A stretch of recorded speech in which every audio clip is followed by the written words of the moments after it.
was looking for a book in the library. While searching through the shelves, I found an interesting book titled The Origin of Samar. I became curious, so I opened it and started reading. The name Samar has different explanation from history and oral traditions. One story says that the name came from the word Samad, which means one, while other stories say it may have come from early languages used by the people in the island. Samar is also one of the oldest islands mentioned in the early Philippine history and was known for its rich culture and brave people. As I continue reading, I realized that history is not only found in books. There are also people around us who know stories about Samar. Some elders, historians, and community members share these stories through their experiences and traditions. So now, let us listen to some people who know more about the stories and history of Samar. Gandang hapon po. Meron po kaming kasama ngayon si Lola Ofelia na makakapagbigay sa amin ng kunting kaalaman tungkol sa origin of Samar. Meron po kaming ilang katanungan dito tungkol po sa origin of Samar. Una po ay, may alam po ba kayo kung paano po nagsimula ang Samar? Okay. So, sa simula't-simula, bago dumating ang mga Espanyol, sa taong 1596, ang isla ng Samar ay may maraming pangalan. Yon ay Samal, Ikabaw, Tandaya, or Silaba. May kwento na nagpunta ang mga Espanyol dito sa ating lugar, dito sa Samar, na may nagtanong sa kanila. Kaya dahil yung mga nagpunta dito ng mga Espanyol, hindi pa nila alam kung ano ang Samar. Sinabi ng isang tao na tinatanong niya, sabi daw na samad. Ang tawag dito ay samad. So, ang samad ay sugat. No? Pero, nang malaunan, ang mga Espanyol ay dahil hindi nila alam kung anong samad, yun ay inano na lang nila Samar. No? Ang letter D ay pinalitan nila ng R. So naging Samar. Nang ibig sabihin ng samad noon ay sugat, di ba? Sugat ang ibig sabihin. Sa physical na sistema ng ating isla na maraming mga ilog, yun ay tinawag na samad daw dahil nag-cross ang mga rivers dito sa atin, mga iba't ibang mga ilog, kaya tinawag na samad. Kaya sabi daw ng mga Espanyol, huwag lang samad, Samar na lang. So pinalitan ang D ng R, Samar. Na ang Samar at Leyte ay nasa mga kamay pa ng Cebu, pero nahiwalay din noong 1735. At sa taong 1768, naghiwalay din sila. Nahiwalay ang Samar at Leyte at ginawa ang Catbalogan na capital city. So sa taong naman, June 19, 1965, sa Republic Act 4221, nahiwalay ang Samar. Nahiwalay ang ang Samar sa tatlo. Iyon ay ang Northern Samar, na ang kanyang capital city ay Catarman. Ang Eastern Samar, na ang kanyang capital city ay Borongan. At ang Western Samar, ang kanyang capital city ay Catbalogan. Sa ngayon, ang Western Samar ay naging Samar na lang, hindi na Western Samar. Samar na lang. Okay? So, ang Samar ay makikita natin at matatagpuan natin sa timog silangan ng Luzon or nasa region 8 tayo. Ang San Juanico Bridge ay ginawang tawiran simula Samar hanggang Leyte or Leyte hanggang Samar. May alam ka po ba kung paano nagsimula ang Samar back then? Pangalang Samar ayon sa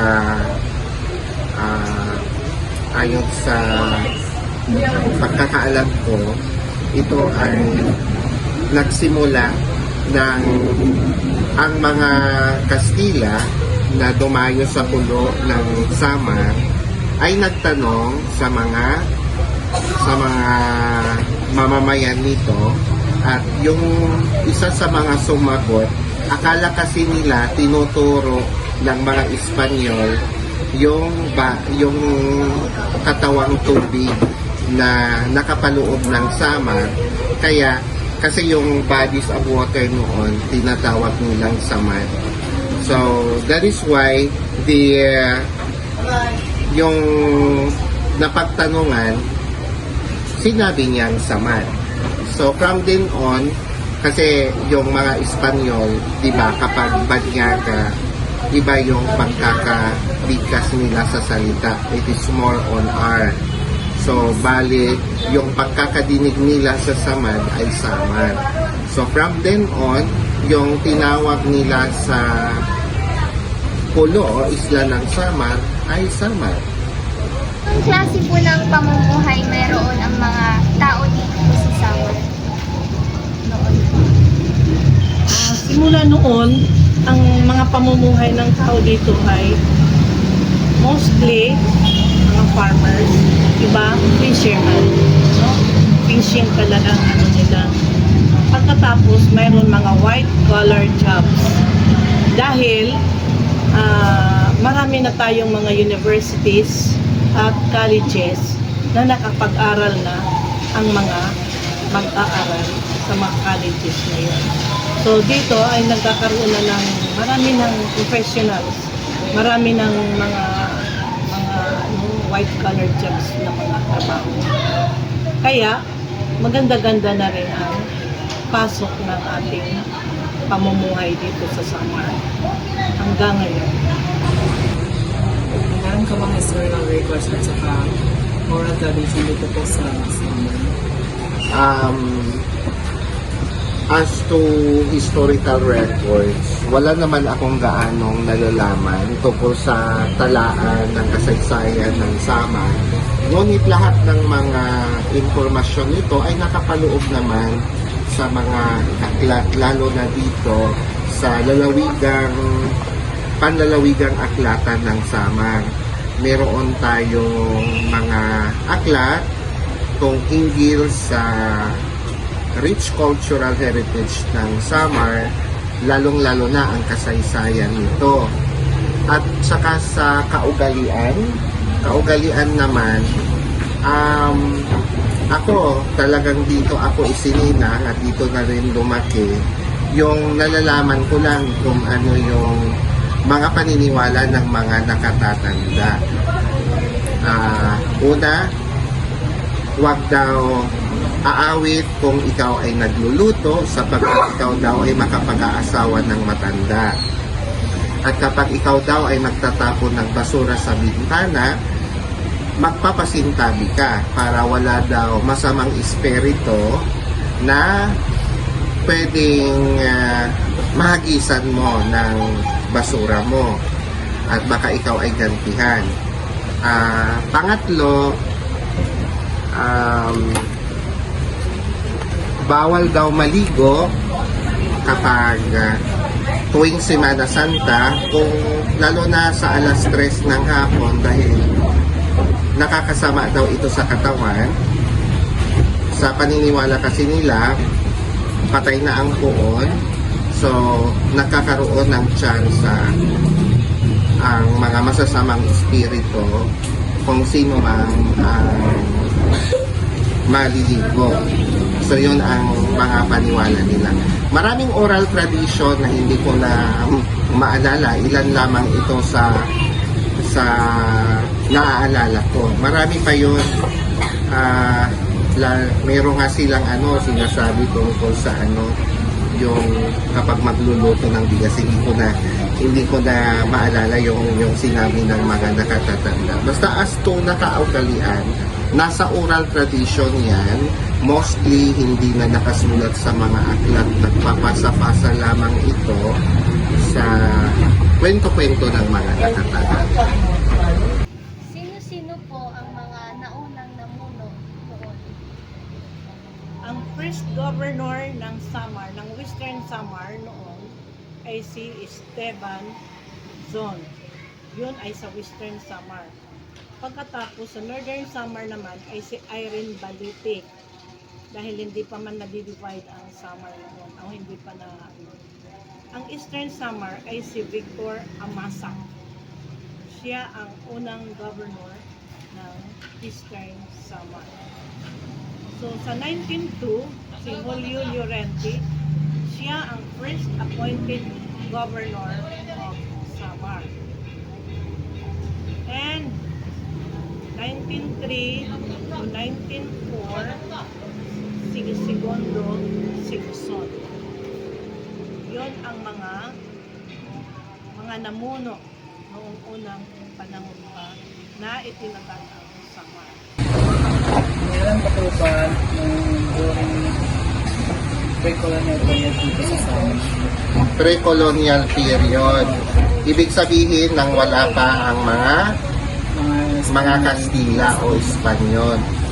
So sa ating, anyway, lahat naman tayo nakapag-aral at batay sa pag-aaral natin ng kasaysayan, ang bawat pulo sa isla ng Samar ay may kani-kadyang natatanging kultura at saka paniniwala na noon. So may sarili ng pananamit, may sarili ng hanapbuhay, at maaaring may sarili ng paniniwala ang mga unang tao dito sa Samar. Kasi kung pagbabasihan natin yung timeline, mas nauna ang paniniwalang Islam kaysa sa paniniwalang Kristiyano. Ito ay dahil mayroon ng mga kalakalan sa mga pulo-pulo at marami na ding mga Chino, Arabe, lalong-lalo na ang Arabe kung saan galing ang Islam na nakikipag-ugnayan sa Pilipinas. At maaaring hindi ito natala sa kasaysayan na maaaring may ugnayan na rin ang mga naunang nakatira sa Samar sa iba't ibang lahi. Ano ang mga nangyari dito sa Samar noong panahon ng pananakop? May mga karanasan bang naganap o naghirap ba ang mga tao? Maaaring hindi ko yan masagot ng may katibayan, ngunit kung ang pagbabasihan natin ay ang buong kasaysayan ng Pilipinas. Di ba yung mga Kastila, tayo ay napailalim sa kapangyarihan ng Espanya sa loob ng 300 taon mahigit. So kung ano yung ipinataw na mga palisiya sa sentral na pamamahala ng mga Kastila noon sa Maynila, ganun din sa iba't ibang pulo nito. Kung anong patakarang ang pinapataw nila sa taas, ganun din dito sa baba. Unang-una, maaring ang mga ninuno natin sa isla ng Samar ay nakaranas ng polo servicios o sa pilitang pagtatrabaho. Diba? Ang tawag noon sa kanila ay mga polista. Okay? Sa pilitan sapagkat kailangan, mayroong age range noon, mga 16 ba or 18 pataas, ay kailangan magtrabaho sa paggawa ng tulay, kalsada, mga infrastructure works yung pinagagawa sa kanila. Yung polisiya nila tungkol sa pag-aaral, ganun din. Kung anong mayroon doon sa sentral na pamamahala. But I mean, kung like for example, kung sa pamamahala ng Kastila ang Sentralina nasa Maynila, gano'n nilang mga iba't ibang pulo nito. Kung baka pantay-pantay din kung ano ang inaano nila, inuutos nila. Maraming karahasan din. Bakit? Posible. Kasi malayo ang Samar, like for example sa Kalakhang, Maynila. So maaari mas maraming pang-aabuso ang maaaring gawin ng mga Espanyol dito sapagkat malayo sila sa pamamahala. What I mean, malayo ang isla ng Samar sa Maynila. Like for example, kung doon man ang pinaka-central government ng mga Kastila. Maraming salamat po sa iyong inilaan na oras at pagbibigay ng konting kaalaman tungkol sa original Samar. Salamat po. Thank you po.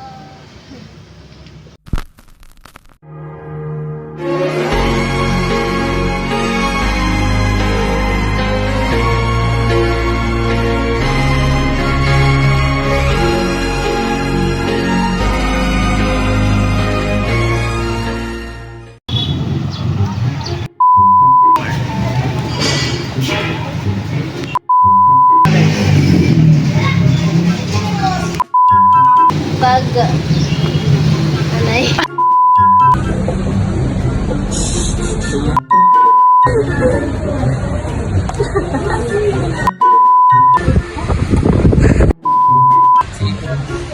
Hindi mo niya